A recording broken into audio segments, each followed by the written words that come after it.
महाविकास आघाडीच्या आमदारांची एकत्रित बैठक पार पडली।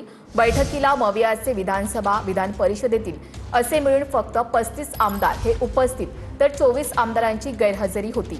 मवियाच्या 59 आमदारांपैकी आजच्या बैठकीला 35 आमदार हे हजर होते। नाना पटोले, वडेट्टीवार, विश्वजित कदम, अमित देशमुख, रोहित पवार, अभिजित पाटील, संदीप क्षीरसागर, जयंत पाटील हे बैठकीला अनुपस्थित होते।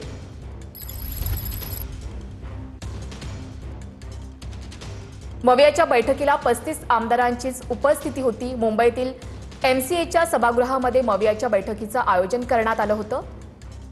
उद्धव ठाकरे, शशिकांत शिंदे, हर्षवर्धन सपकाळ यांच्या उपस्थितीत ही बैठक पार पडली। बैठकीला मवियाच्या 59 आमदारांपैकी केवळ 35 आमदारच उपस्थित होते। विधानसभा विधान परिषदेचे मिळून बैठकीला 35 आमदार हजर होते, तर 24 आमदार हे गैरहजर होते। नाना पटोले, विश्वजित कदम, अमित देशमुख बैठकीला गैरहजर होते। जयंत पाटील, रोहित पवार, अभिजित पाटील, संदीप क्षीरसागर देखील बैठकीला गैरहजर होते।